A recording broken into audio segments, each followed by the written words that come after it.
Hello dear students, welcome to you Pragya Academy online classes Gangapur city and I am Dr. DL Kumar biology faculty और हम जो unit पढ़ रहे हैं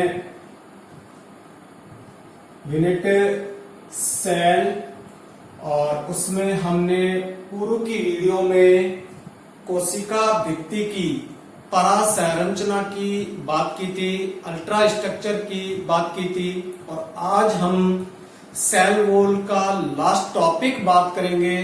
तो हम जो यूनिट पढ़ रहे हैं सेल, उसमें हमारे चल रही है सेल वॉल, कोशिका भित्ति, कोशिका भित्ति।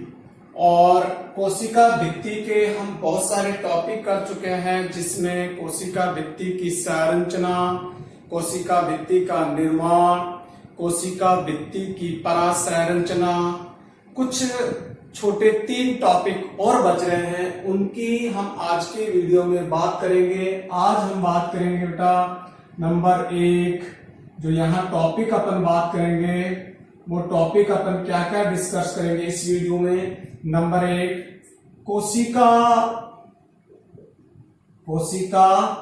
भित्ति के गर्त, कोशिका भित्ति के गर्त या अपन कहें सेल वॉल पेड्स, ठीक है। दूसरा सेकंड टॉपिक अपन इस वीडियो में बात करेंगे वो करेंगे प्लाज्मोडेस्मेटा,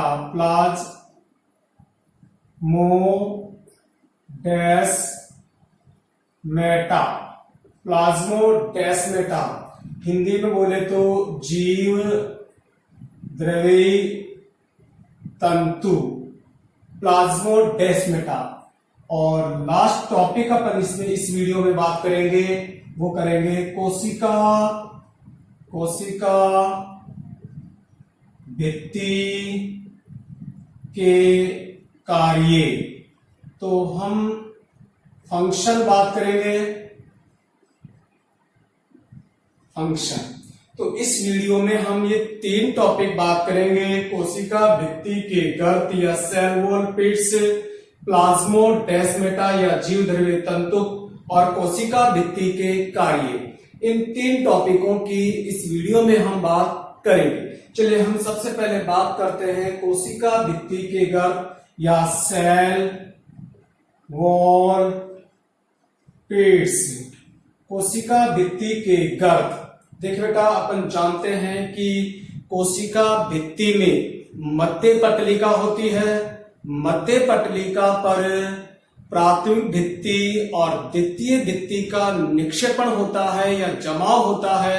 और यह जमाव सतत रूप से नहीं होता है, यह जमाव कुछ स्थानों पर बहुत अधिक होता है और कुछ स्थानों पर कम होता है, जिससे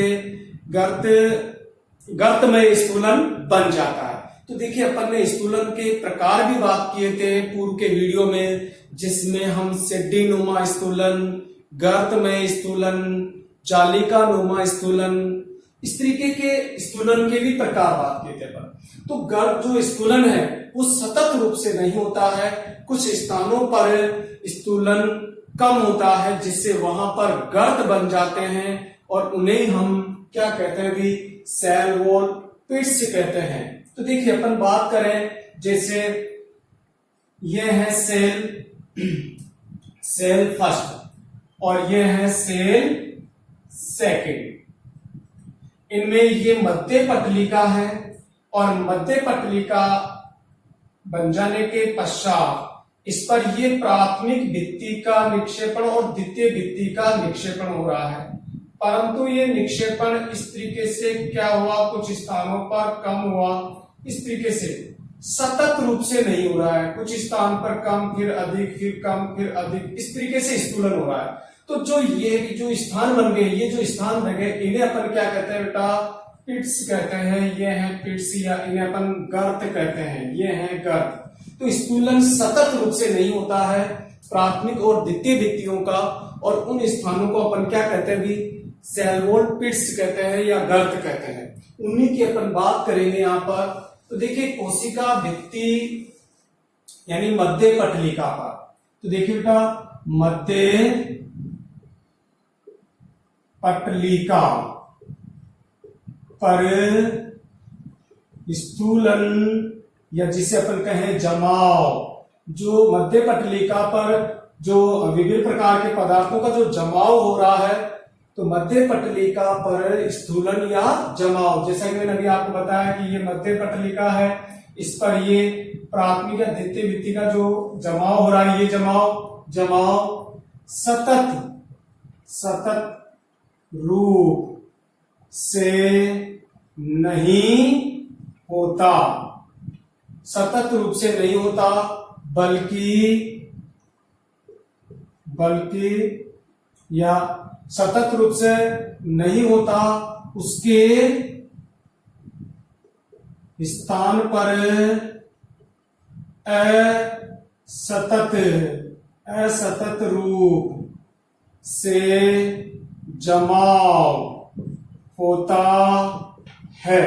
असतत रूप से जमाव होता है, जिससे क्या होता है कि जैसे ये मध्य पटलिका हो गई, इस पर ये जमाव हुआ, फिर ये स्थूलन हुआ, फिर ये जमाव हुआ, तो कम और ज्यादा होता रहता है। ये है सतत रूप से, तो एक कंटिन्यूअस रूप में हो तो ये तो है सतत, तो सतत रूप से न होकर कैसे हो रहा है अभी, असतत रूप से होता है। जैसे अपन मान लीजिए कोई रेस लगा रहे हैं, ठीक है, छोटी सी रेस लगा रहे हैं, एक दौड़ रहा है 2 किलोमीटर कंटिन्यूअस एक स्पीड से, यानी अपन कहें कि 20 किलोमीटर प्रति घंटे की स्पीड से चल रहा है, वो है कंटिन्यूअस। और एक चल रहा है कि थोड़ी दूर चला, बहुत तेज चला, फिर स्लो हो गया, फिर तेज चला, फिर स्लो हो गया, तो इस तरीके से ये है असतत, तो असतत रूप से जमाव हो रहा है।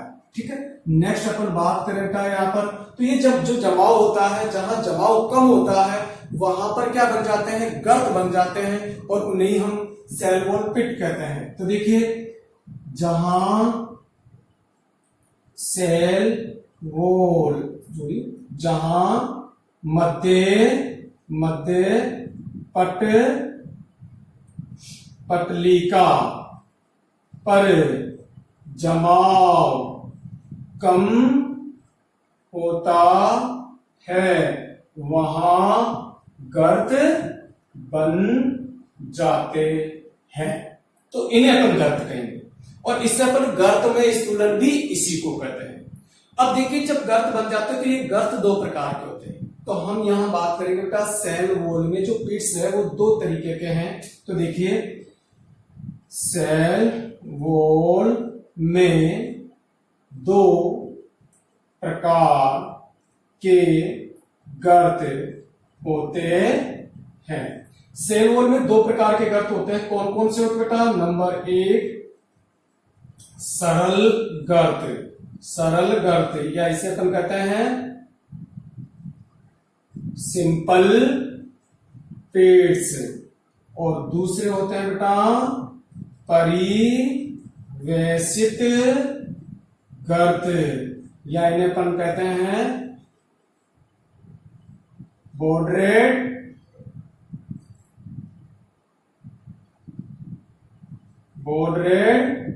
गर्त या पिट्स, बॉर्डरेड पिट्स। तो 2 तरीके के गर्त होते हैं, सरल गर्त और परिवेशित गर्त।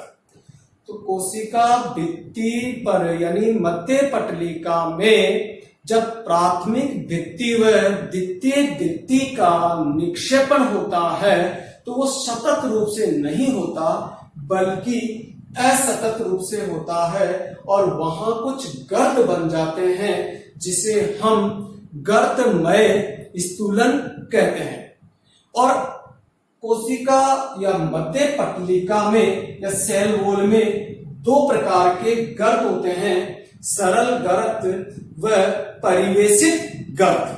तो हम बात करें सबसे पहले वो करें सरल गर्त। तो हम बात करें बेटा सरल गर्त या सिंपल पिट्स।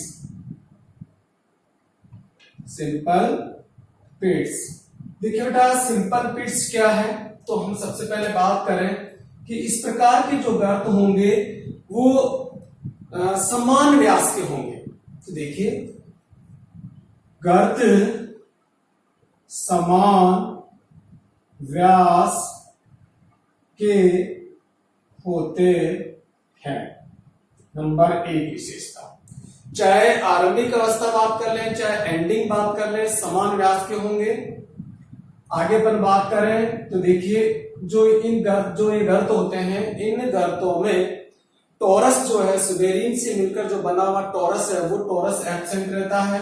तो देखिए टोरस का अभाव होता है। आगे बात करें, ये गर्त जो है सदैव खुले रहते हैं, ये कभी बंद नहीं होंगे। तो गर्त सदैव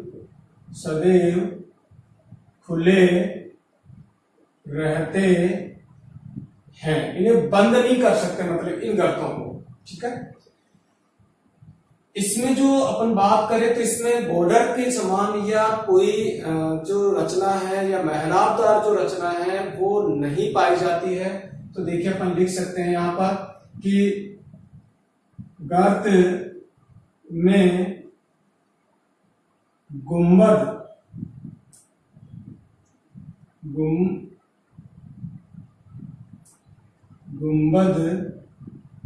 नुमा रचना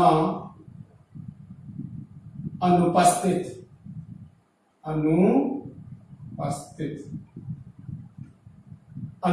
होती है।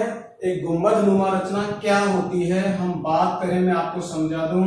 देखिए ये मध्य पटलिका हो गई, मध्य पटलिका पर ये प्राथमिक भित्ति हो गई और यहां स्थूलन नहीं हुआ। ये द्वितीय भित्ति हो गई और यहां स्थूलन नहीं हुआ। फिर ये यहां पर हुआ और ये प्राथमिक भित्ति बन गई और ये द्वितीय भित्ति बन गई। इधर वाली सेल की ये है सेल फर्स्ट, ये अपन बात करें सेल सेकंड। ये प्राथमिक भित्ति हो गई, ये द्वितीय भित्ति हो गई, ऐसे इधर भी प्राथमिक और द्वितीय भित्ति हो गई। तो अपन बात करें, मैं आपको देखो सिंपल रूप में बात करूं तो देखिए बेटा ये क्या है, मिडिल लैमिला। ये क्या है, प्राइमरी वॉल। ये क्या है, सेकेंडरी वॉल। ठीक है, हो गई। इधर वाली भी सेल की अपन बात करें तो ये हो गई। यहां अगर सतत रूप से स्थूलन होता तो ये भी यहां भर जाता, पर ये भरा नहीं। तो दो सेल के आपस में एक दूसरे के नजदीक आ गए। अब ये जो बना है ये गर्त, ये क्या कहलाएगा बेटा, ये जैसे अपन सीधे ले लें इसमें थोड़ा सा, ये हो गया। ये जो कहलाएगा ये क्या है, गर्त।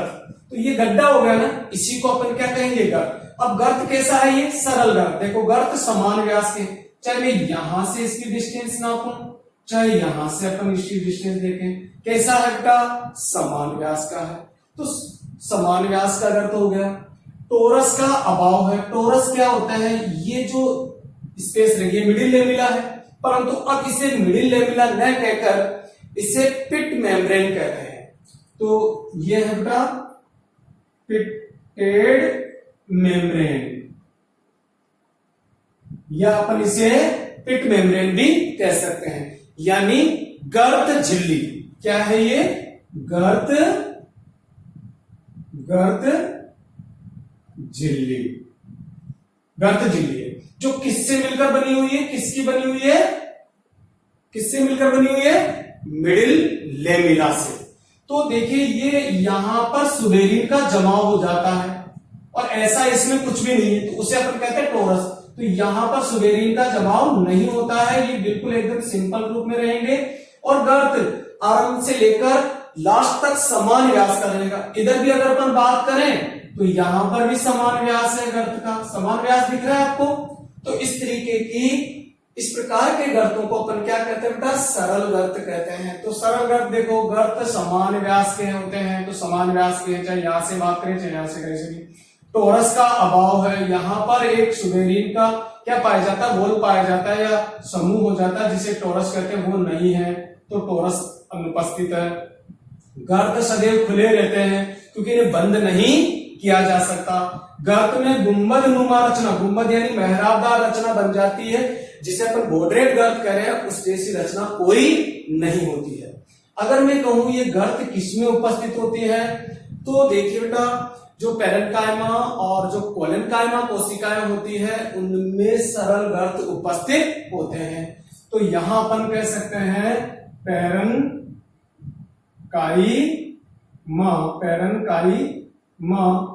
व कोलेनकाइमा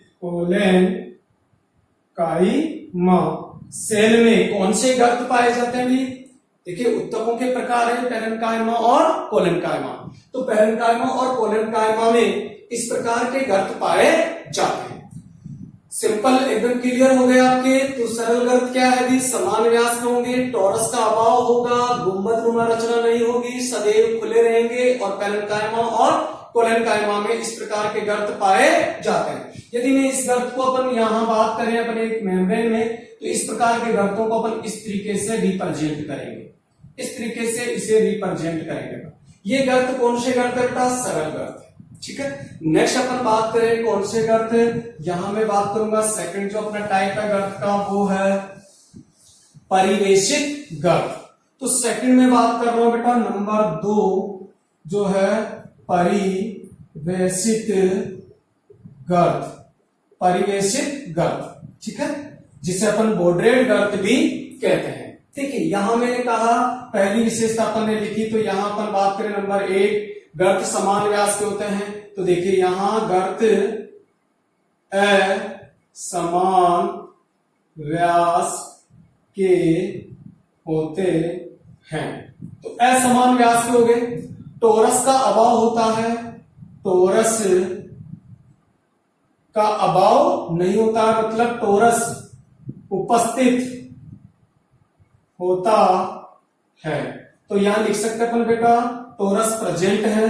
दूसरे अपन बात करें गर्त सदैव खुले रहते हैं, यहां गर्त बंद भी हो जाते हैं। तो देखिए गर्त बंद किए जा सकते हैं, तो गर्तों को बंद भी किया जा सकता है। नेक्स्ट अपन बात करें गर्त में गुंबदनुमा रचना अनुपस्थित होती है, यहां गुंबदनुमा रचना उपस्थित होगी। तो गर्त में गुंबदनुमा रचना उपस्थित होती है, गुंबदनुमा रचना उपस्थित होती है।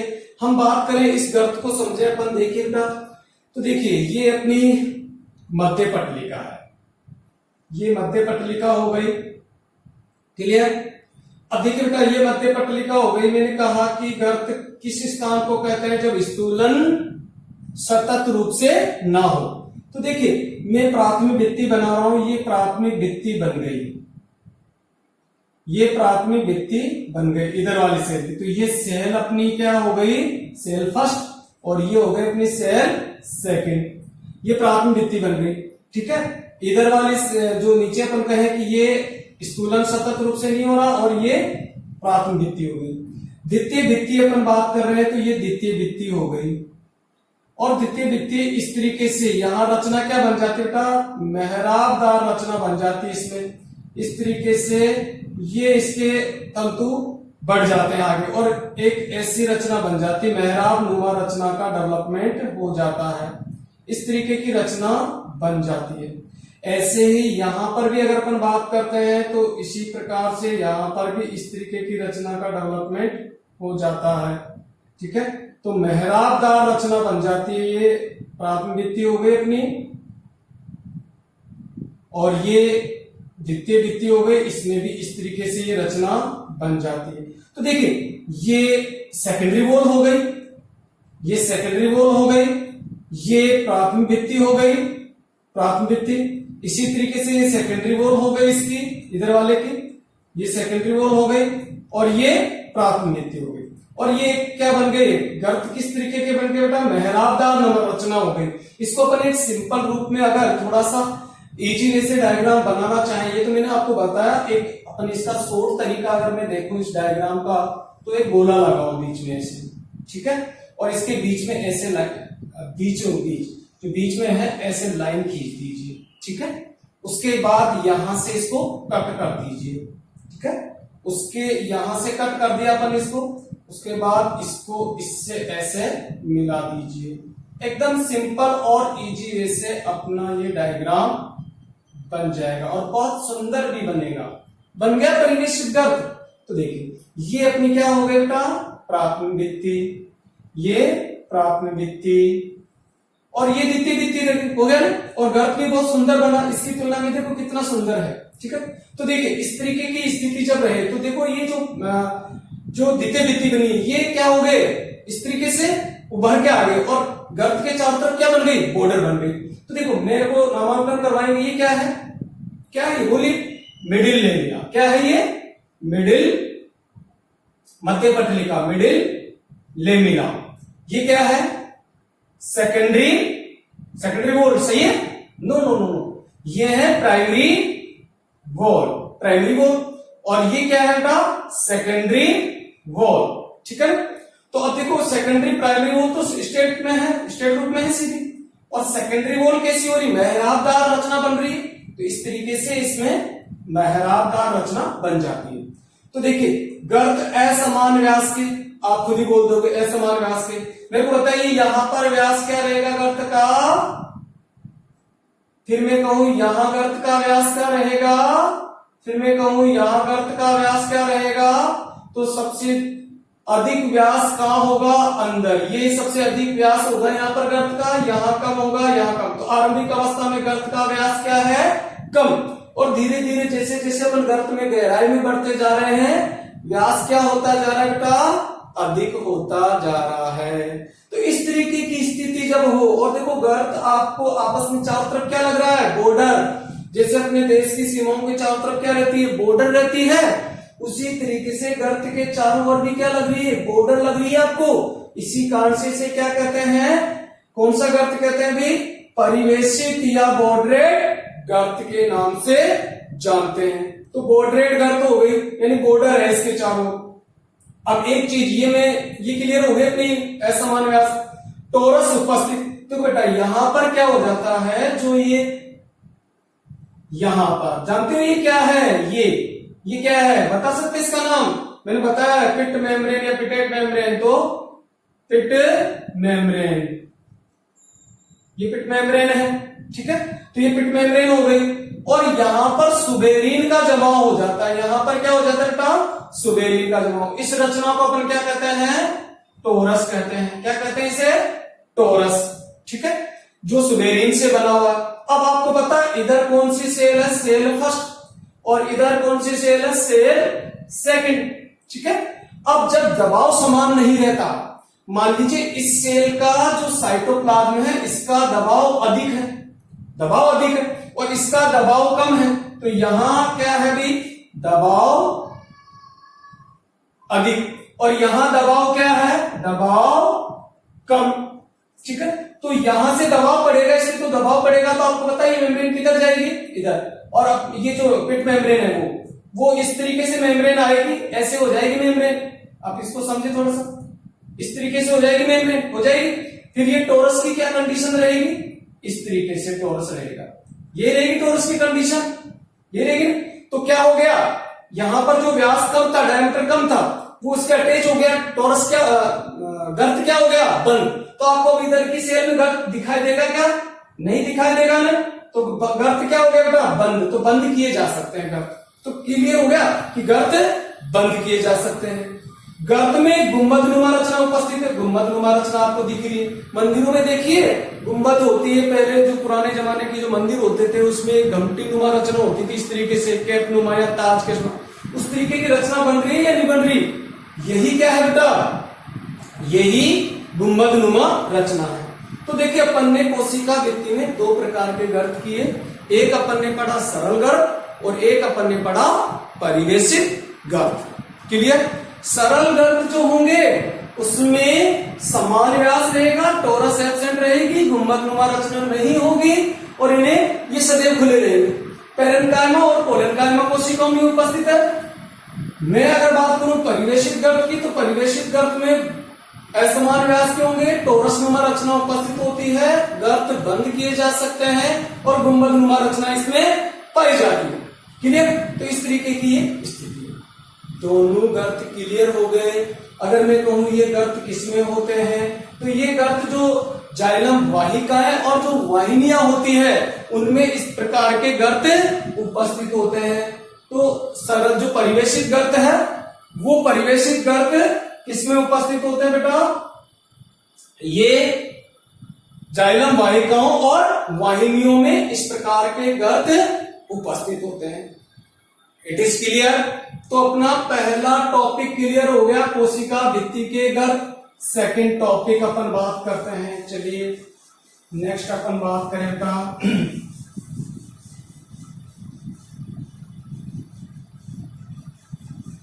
देखिए नेक्स्ट अपना क्या टॉपिक है बेटा? प्लाज्मोडेस्माटा। प्लाज्मोडेस्माटा। तो हम बात करेंगे बेटा प्लाज्मोडेस्माटा। प्लाज्मोडेस्माटा। देखिए बेटा, मैंने अभी कहा कि कोशिका की जो मध्य पटलिका है, जो पादप कोशिका है, उसकी कोशिका भित्ति में जो मध्य पटलिका है, उस मध्य पटलिका पर जो प्राथमिक और द्वितीय भित्ति का स्थूलन जब होता है तो वो प्राथमिक और द्वितीय भित्ति का स्थूलन सतत रूप से नहीं होता है, बल्कि कुछ स्थान रह जाते हैं और उन स्थानों को हम गर्त भी कहते हैं।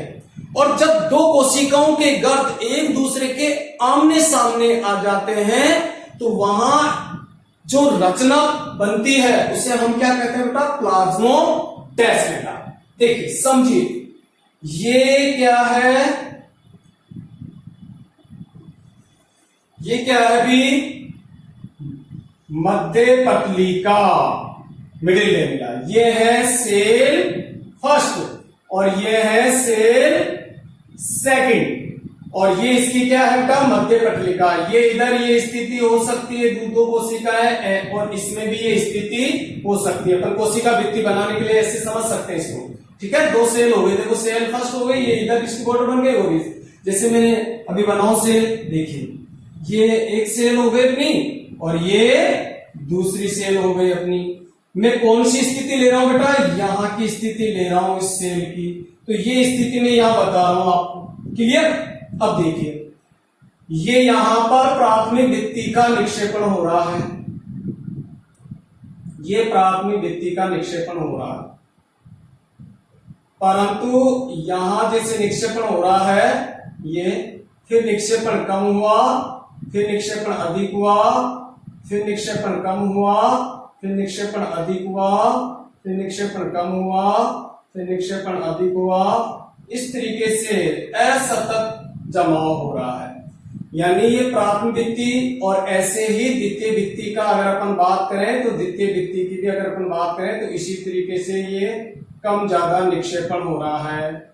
तो अपन इसको सबको एक तरीके से एक ही बार में अपन समझ लें कि ये प्राथमिक और द्वितीय भित्ति दोनों का निक्षेपण कैसे हो रहा है? अभी थोड़े कहीं ज्यादा हो रहा है, कहीं कम हो रहा है। तो ये प्राथमिक भित्ति अपनी सॉरी सेल वॉल है, जिसमें ये मध्य पटलिका हो गई, जिसमें निक्षेपण कम ज्यादा होगा। इसी तरीके से अपन इसको यहां पर समझे तो एक ही लेवल के रूप में मैं बात कर रहा हूं बेटा, प्राथमिक और द्वितीय भित्ति को एक ही साथ में बता रहा हूं। यहां पर कम हुआ, फिर यहां ज्यादा हो गया, फिर यहां कम हो गया, फिर यहां ज्यादा हो गया, फिर ये कम हो गया, फिर ये अधिक हो गया, फिर ये कम हो गया। इस तरीके से निक्षेपण हो रहा है। अब यहां क्या बन गया बेटा?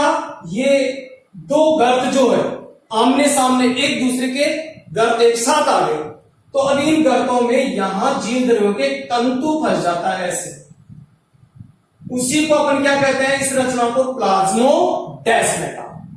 तो दो आसन कोशिकाओं में कोशिका भित्तियों का जब निक्षेपण होता है तो वो सतत रूप से न होकर असतत रूप से होता है, और जब दो कोशिकाओं के गर्त एक दूसरे के आमने सामने आ जाते हैं तो वहां पर जीव द्रव्य तंतुओं का एक गुच्छा फंस जाता है, एक समूह ब्लॉक फंस जाता है, और वो सेल फर्स्ट और सेल के टू सेकंड के मध्य विभिन्न प्रकार के पदार्थों का क्या करते हैं? विनिमय करते हैं, विभिन्न प्रकार के पदार्थों का एक्सचेंजिंग करते हैं, और इसी को अपन क्या कहते हैं? प्लाज्मोडेस्माटा।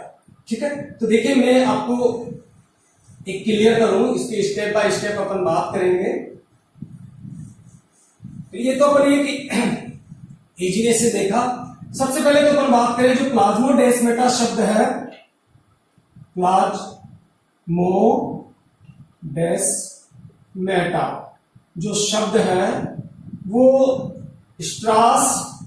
स्ट्रासबर्गर ने 1901 में दिया। ठीक है, तो प्लाज्मोडेस्मेटा शब्द किसने दिया? स्ट्रासबर्गर ने 1901 में। नेक्स्ट अपन बात करें, प्लाज्मोडेस्मेटा दो कोशिकाओं के संयोजन को प्रदर्शित करता है। तो देखिए बेटा, प्लाज्मोडेस्मेटा दो सेल्स के संयोजन को प्रदर्शित करता है। दो सेल्स के संयोजन को प्रदर्शित करता है।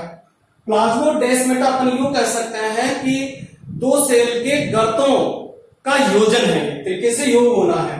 तो अपन कहें प्लाज्मोडेस्मेटा दो सेल्स के गर्तों का संयोजन या युग्मन है। युग्मन यानी योग है, जिसे अपन कहते हैं योजक कड़ी। तो ये एक तरीके से दो सेल के गर्तों की योजक कड़ी है, या दो सेल को आपस में जोड़ने वाली कड़ी है। ठीक है, अपन यूं दो सेल के गर्तों का संयोग है या जुड़ाव है। तो प्लाज्मोडेस्मेटा दो गर्तों का योग है, अपन यूं कह सकते हैं। क्लियर? अब अपन बात करें, इसमें इस गर्तों में जीव द्रव्य तंतुओं का गुच्छा फंसा होता है। तो देखिए बेटा, दो आसन्न सेल के गर्तों में जीव द्रव्य तंतुओं का गुच्छा रहता है। यह है बेटा प्लाज्मोडेस्मेटा, और मैंने क्लियर कर ही दिया आपको। अगर मैं डायग्राम के रूप में वापस आपके सामने रिप्रेजेंट करूं तो देखिए बेटा, ये मिडिल लेमिला हो गई, ये एक सेल हो गई, ये दूसरी सेल हो गई। यानी ये सेल फर्स्ट, यहां पर ये सेल वॉल पे जमा हो रहा है, और ये मैं एक आपको प्रदर्शित करके बता रहा हूं। ये सेल वॉल का जमा हुआ, और ये कैसा जमा हो रहा है बेटा? सतत रूप से और जगह पर। इसी तरीके से यहां पर ये सेल वॉल का हुआ, और यहां पर जमाव कैसा होगा? कम हुआ, ये जमाव कम हो गया, और बाकी इस तरीके की स्थिति ये यहां पर पैदा हुई। ठीक है जी। ये अब देखिए, ये सेल फर्स्ट और ये cell second.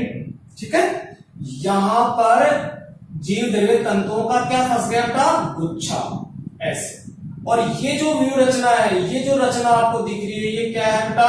Plasmodesmata.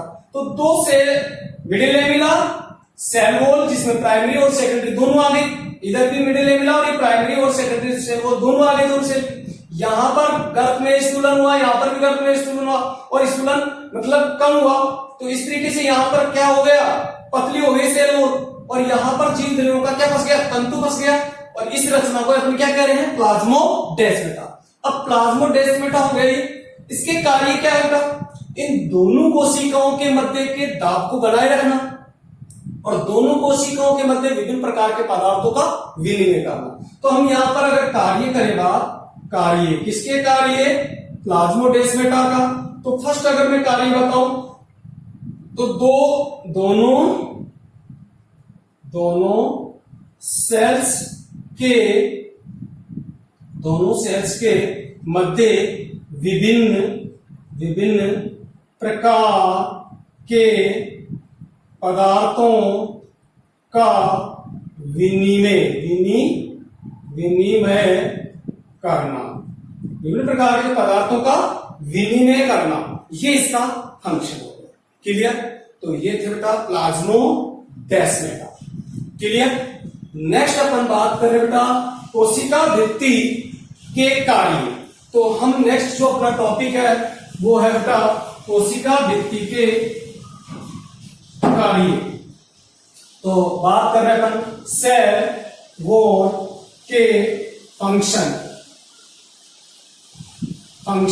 Cell wall के कार्य। जैसा कि मैंने जब सेल वॉल का इंट्रोडक्शन पढ़ाया था आपको, तब भी मैंने बहुत सारे कार्य आपको बताया था, परंतु फिर भी अपन यहाँ पर जो अपना तीसरा इस वीडियो का टॉपिक जो है वो है फंक्शन वो अपन यहाँ पर बात कर रहे थे। तो सबसे पहले अपन कार्य बात करें तो सबसे पहला कार्य अपना कि ये देखिए सबसे बाहर प्रोटेक्टिव आवरण के रूप में है, तो ये एक रक्षात्मक आवरण के रूप में कार्य करती था। तो देखिए प्लांट सेल के चारों ओर रक्षात्मक आवरण के रूप में कार्य करती है, रक्षात्मक आवरण के रूप में कार्य करती है। ठीक है, नेक्स्ट अपन बात करें, ये कोशिका के बाहरी कंकाल के रूप में है, अजीवित कोशिका है, कोशिका को निश्चित आकार आकृति प्रदान करती है। तो ये अपन बात करें प्लांट सेल को निश्चित आकार आकृति प्रदान करती है। तो कोशिका को निश्चित आकार आकृति प्रदान करती है। नेक्स्ट अपन बात करें तो प्लांट से जो है उसको दृढ़ता प्रदान करती है, कठोरता प्रदान करती है। तो प्लांट सेल को कठोरता प्रदान करती है। आपने देखा होगा कि जब एक प्लांट सेल को हम नमकीन पानी में या शुद्ध पानी में डालते हैं तो वो नहीं फटती, किंतु आरबीसी को डालते हैं तो वो फट जाती है। क्यों? क्योंकि इसमें सेल वॉल प्रेजेंट है और सेल वॉल इसको क्या करती है, बांधे हुए रखती है, कठोरता प्रदान करती है, निश्चित आकार आकृति प्रदान करती है। किंतु एनिमल सेल में सेल वॉल नहीं है, इस कारण से वो फट जाती है। क्लियर? तो देखिए नेक्स्ट तो कठोरता प्रदान कर रही है। नेक्स्ट अपन बात करें प्लांट सेल को प्रत्यास्थता का गुण प्रदान करती है। प्रत्यास्थता या लचीलापन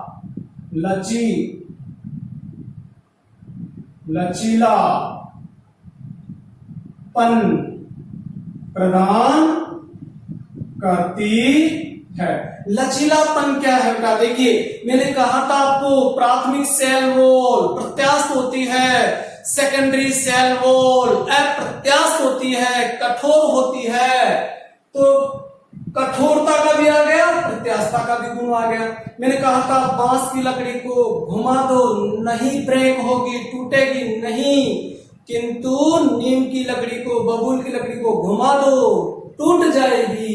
यही क्या है? तो कठोरता इसको क्या मजबूती देगा, लचीला इसको प्रत्यास्थता, दोनों गुण प्रदान करते हैं। रक्षात्मक आवरण के रूप में हुआ, निश्चित आकार आकृति होगी, कठोरता होगी, प्रत्यास्थता हो गई। अगला फंक्शन देखिए, कोशिका को ये जो है बाह्य कंकाल के रूप में कार्य करती है। तो सेल वॉल जो है, सेल वॉल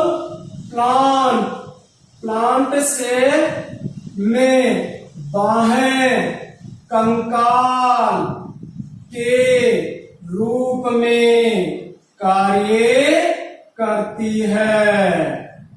नेक्स्ट अपन बात करेंगे तो देखिए सेल वॉल जो है एक कैसी कला है या एक ऐसा आवरण है, पारगम्य कला, जो विभिन्न प्रकार के पदार्थों के आवागमन को सुगम बनाती है।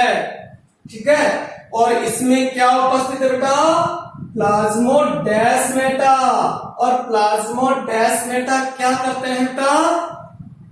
दो कोशिकाओं के मध्य या कोशिकाओं के मध्य विभिन्न प्रकार के पदार्थों का विनिमय भी करवाती है। तो ये विनिमय करवाने का या जोड़ने का कार्य भी करती है। तो सेल वॉल दो सेल्स के मध्य आपसी संबंध बनाए रखती है। नेक्स्ट अपन बात करें तो सेल वॉल के द्वारा विभिन्न प्रकार के पदार्थों का विनिमय होता है प्लाज्मोडेस्माटा द्वारा। तो यहां पर बात करें प्लाज्मोडेस्माटा द्वारा विभिन्न प्रकार के पदार्थों का विनिमय किया जाता है। तो ये थे भी फंक्शन किसके, सेल वॉल के। तो देखिए बेटा, इस वीडियो में हमने 3 टॉपिक बात किए। कोशिका भित्ति के गर्त कितने प्रकार के पढ़े, 2 प्रकार के गर्त पढ़े, प्राथमिक गर्त, सरल गर्त और परिवेशित गर्त। प्लाज्मोडेस्माटा 2 कोशिकाओं को आपस में जोड़ने वाली इकाई प्लाज्मोडेस्माटा। और कोशिका भित्ति के कार्य, कोशिका भित्ति के कार्य क्या है, रक्षात्मक आवरण के रूप में कठोरता, प्रत्यास्थता, बाह्य कंकाल, विभिन्न प्रकार के पदार्थों का विनिमय, इसके अलावा रोगों के संक्रमण से बचाती है। तो और अगर अपन कार्य लिखें तो सेल वॉल जो है पादप कोशिका को रोगों के संक्रमण से बचाती है। Okay students, thank you. जय हिंद, जय भारत।